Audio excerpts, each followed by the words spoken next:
Hi, welcome to the TC. My name's David, and today we're going to be taking a look at the Apple Watch Ultra 2 again, now that I've had quite a lot of experience using it.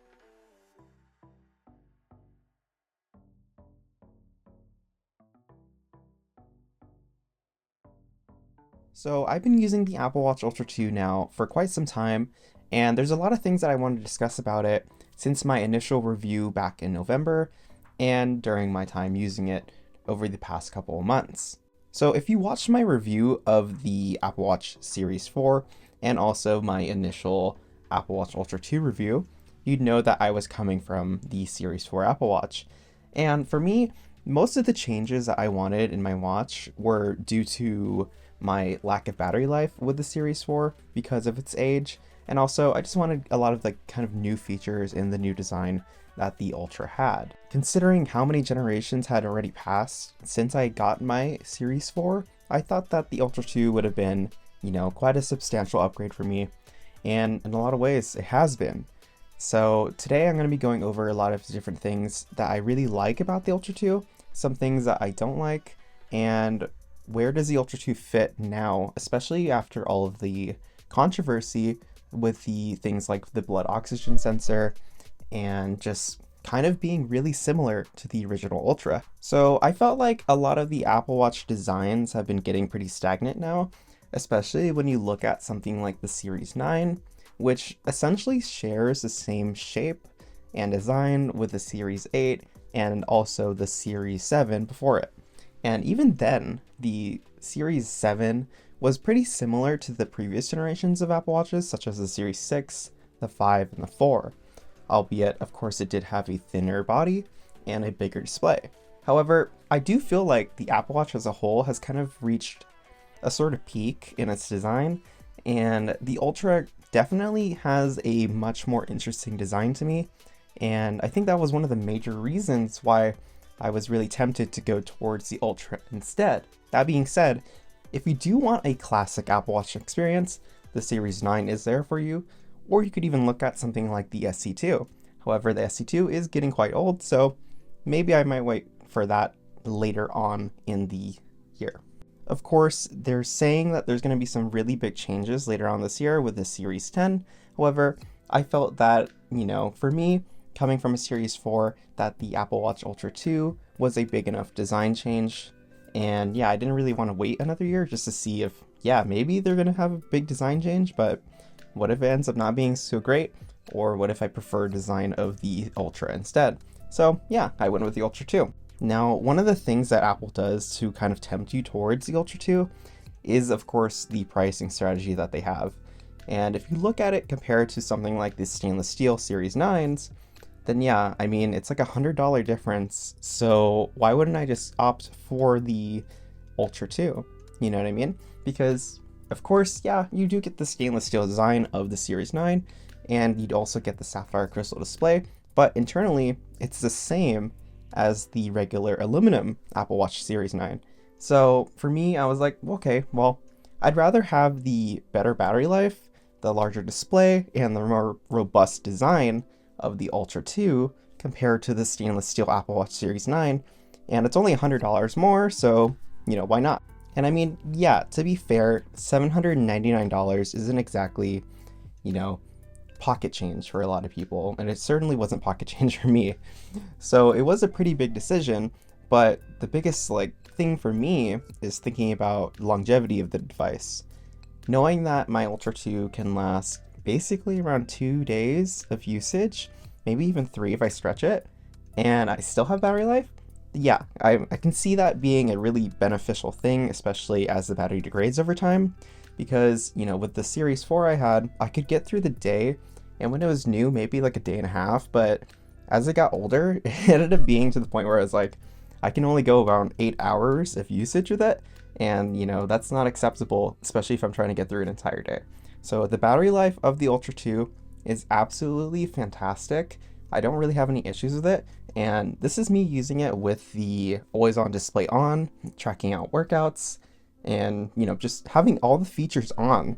So I'm not even turning anything off, and I'm able to get through the entire day, no problem. Usually an entire day for me would end at 70% if I'm at 100, and then I can go into the next day, and then I'll end the day around 40, and then by the third day, then I would need to charge it. But for me, I've learned that my habits have been kind of changed. I can just throw it on the charger whenever I go take a shower or something, and when I come back, it's about like 70%, and I'm good for the next couple days. So I don't really have any problems with charging it. That's not a really big issue for me. I just plop it on my charger next to my MagSafe charger, and yeah, it charges fairly quick and it lasts a long time. So, for me, the Ultra 2 has really fixed a lot of the problems I had with my Series 4. And I think that's, the biggest thing for me. Like, just having that longevity really makes the Ultra kind of worth it, in my opinion, over something like the Series 9.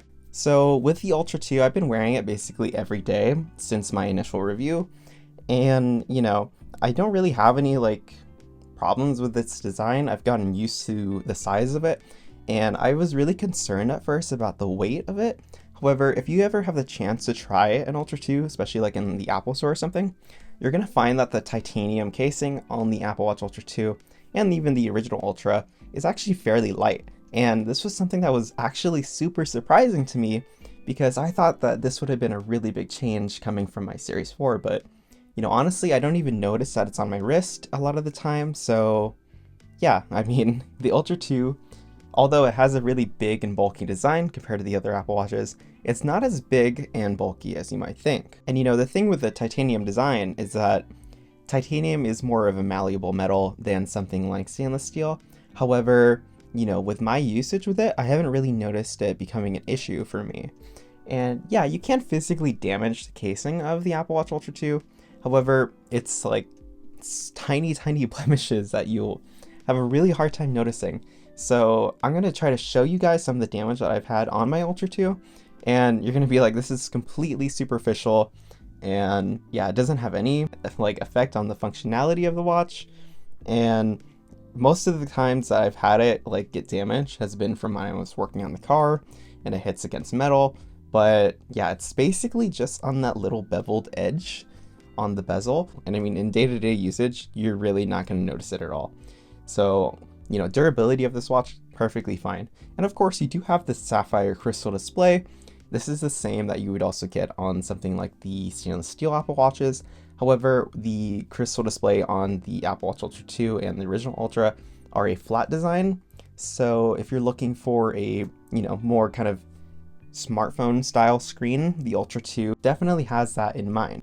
And, keeping that in mind too, the sapphire crystal is incredibly strong and resistant to scratches. So with my original Apple Watch Series 4, it was the aluminum model, so it had the Ion X glass display.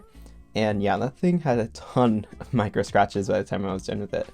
And, with this watch, I've hit it against the display multiple times and I've rubbed it against things. It's hit against the wall a couple of times. It's hit against a table. And yeah, there's not a single scratch on the display. So I think that really shows you how durable the sapphire crystal is. So yeah, for me, my use case, yeah, honestly, not a single issue with it.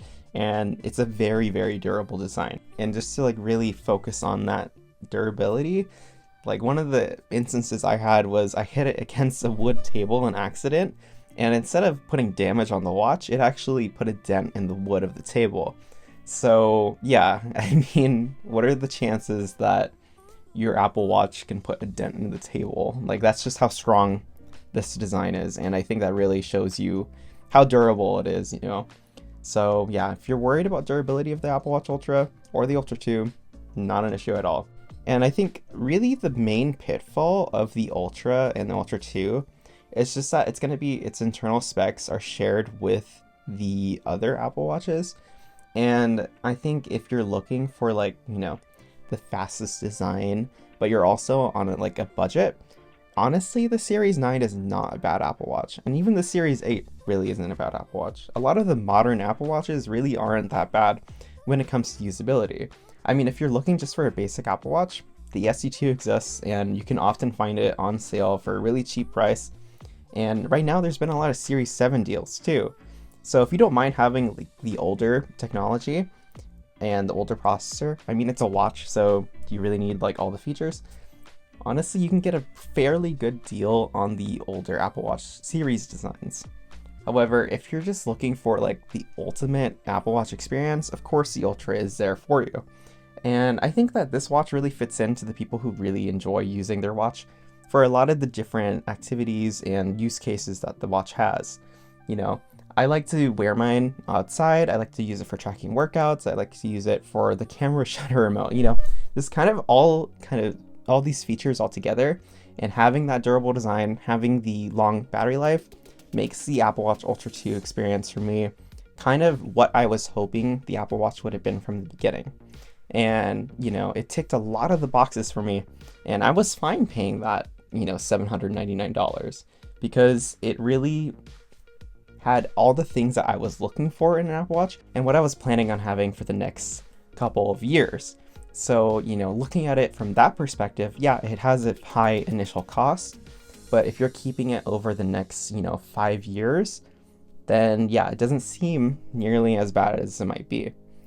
And, you know, that's just something that you're going to have to decide whether or not that's worth it to you. For me, it is, because I'm planning on keeping it for a very long time. But if you want the latest and greatest every year, it might be worth it to upgrade to the aluminum Apple Watch series designs, just because you'll get the latest technology inside, but you won't have to pay a premium for it. I also just wanted to add that the double tap feature is kind of useless, and every time I've had to use it for a phone call, it never answers the phone because of the Taptic engine. So yeah, that's something that Apple really needs to work on, because, you know, that's something they advertise on their commercials. So yeah. However, I do like using the double tap whenever I want to look at my widgets, so that is a useful feature for that. Other than that, though, I've never really had a use case for it, so. Yeah, also one of the things I really like about the Apple Watch Ultra 2 is the backwards compatibility with all the old Apple Watch bands. So if you do have a bunch of old Apple Watch bands, or if you're looking to add to your collection, you can get them fairly cheap online, or if you go to somewhere like ATG Maxx or Marshalls, you can often find the real Apple Watch bands for like 80% off. So you can easily add to your collection, and all the bands are backwards compatible. So yeah, huge win there. They're saying with the Apple Watch Series 10, though, that they might be changing the way that the clasp design is. So yeah, that might change the backwards compatibility. So if you do want backwards compatibility with all your old Apple Watch bands, now's the time to do it, in my opinion. Now, one of the things I do want to talk about, of course, is the controversy with the blood oxygen support. And, you know, for me, I didn't really see it as being a super huge issue unless you're buying this watch new and it was advertised as having the blood oxygen sensor. And, you know, on Apple's website, they say now that, like, if you're buying it there, you won't have the option for the blood oxygen sensor. And I think that's really unfortunate because, you know, if you go outside of the US, you can purchase an Apple Watch Ultra or a Series 9 and have the blood oxygen sensor. And, you know, it's still built into the watches. It's just that it's been disabled via software. And yeah, I mean, it is a really disappointing thing, especially considering that the Series 6 from 2020 has a blood oxygen sensor. So it's like, it's kind of a weird mix of having the newest technology, but also not being able to use it. And it kind of makes me think about what other software features can be limited just based off of like something such as a lawsuit, you know? What if they decide later on that they have to disable something like the heart rate monitor because it uses a technology that another company has patented? And, you know, for me, it's like, okay, well, I have the original Apple Watch Ultra 2, which has the blood oxygen sensor, but for people looking at it new, it's kind of, you know, a really big bummer because it's like, well, how come they have that feature, but I can't have it, you know? And, you know, it's a really complicated issue, in my opinion. I wish that Apple would just settle with the company and just pay out the settlement. I mean, obviously they have more than enough money for it, but I think at this point, it's just for them making a point of like, okay, well, we basically have the control over what can be used, and basically we can pay our way for the lawsuit to continue. And I think it's really disappointing because it also hurts the consumers as a result of that, you know? And yeah, I think that's my major disappointment with the Ultra 2. It really shows like Apple's perspective on the whole lawsuit and just trying to prove that, like, you know, we're a big company and we deserve to have this feature because we're a big company. And, you know, there's going to be a lot of disagreement, and I'm expecting to see a lot of disagreement in the comments of this video as well, just because it's a really controversial topic. But, you know, at the end of the day, they're still a huge company. They're still going to make huge profits. I just see it as something that hurts the consumer instead. And we can move on from this. It's just that they're being kind of petty about it. So it's going to be interesting to see where they go with this. And it's going to be interesting to see if something like the Series 10 Apple Watch includes a blood oxygen sensor. Just because, you know, right now it's kind of up in the air. So I guess we'll see about that. But for now, I hope that this video helps you guys out. And if you have any like specific questions, I'd be happy to answer them. This was meant to just be like a little quick update video on my experience using the Apple Watch Ultra 2 and kind of an update on my thoughts of the whole controversy with it as well. So that's basically tying up everything with the Apple Watch Ultra 2 that I have.